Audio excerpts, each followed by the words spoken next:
you were sitting at a dinner, at a lunch dinner, whatever, at a meeting, and 3 hours of your time is spent, all you have eaten is food, but your time is gone, and the client is basically taken a free service, right?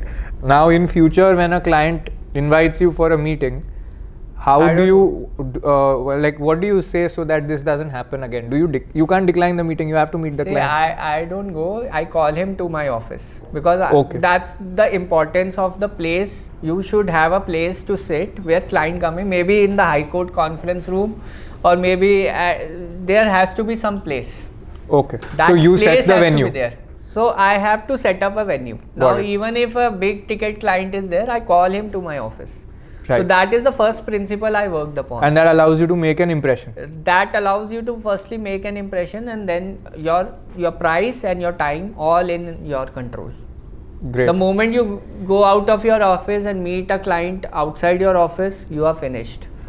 Okay. You will never get the work which you are intending. This is my experience. Maybe you get some work, but I don't think you will be able to negotiate a higher price in that case. See, in our experiences with ClickLawyer, we have got, like, when we went to meet a client at their office. But yeah, I understand the way you positioned yourself. It's about the positioning. It's not just about the venue so much as it is about the positioning, and what you did communicated a positioning, and that matters. For a lawyer, if you go into a client office, that is where you lose the game. That is where the client is overpowering you, and that is, I felt intimidated. Maybe it works for someone, right? Maybe not, but I followed this principle very strictly till date. I don't go to any place, even if he's a MD or a CEO of a big company. I don't care. So for a young lawyer who's just started out, they don't have an office.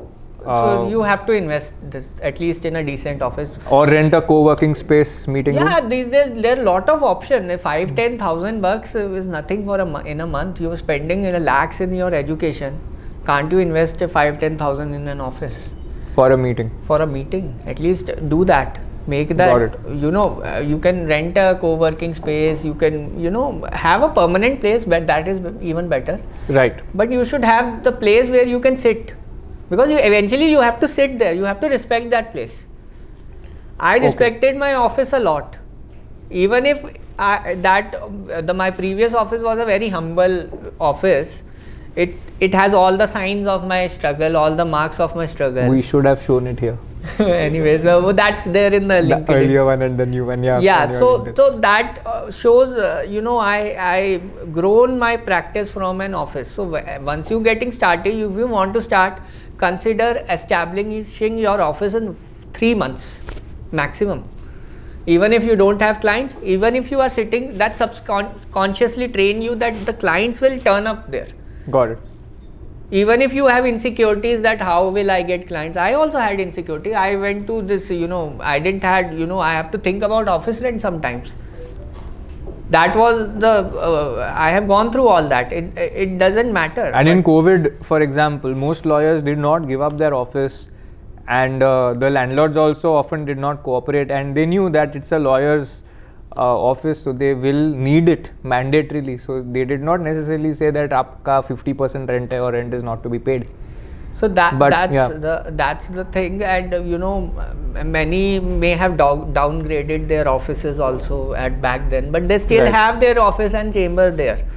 So you have to have a place. If you are in litigation especially, you need to have that. So this is like an investment, and you cannot wait to have an assurance of clients before having an office. Yeah, Abhyunday, in the legal profession, if we are doing something, if you start a startup, you invest a lot of money in startup also, na? Right. So if you want to come into legal profession, start your own practice, the importance of office will be there in there. So good positioning answer. Is everything in legal profession. Once you position yourself as an expert, who is busy and has an office. Maybe you don't have work in office, and maybe you are brooming your office, or maybe whatever you do. And there's enough work, there's enough learning, there's enough content to do. In your office only you can maintain a library, and then you can read. You should be always busy.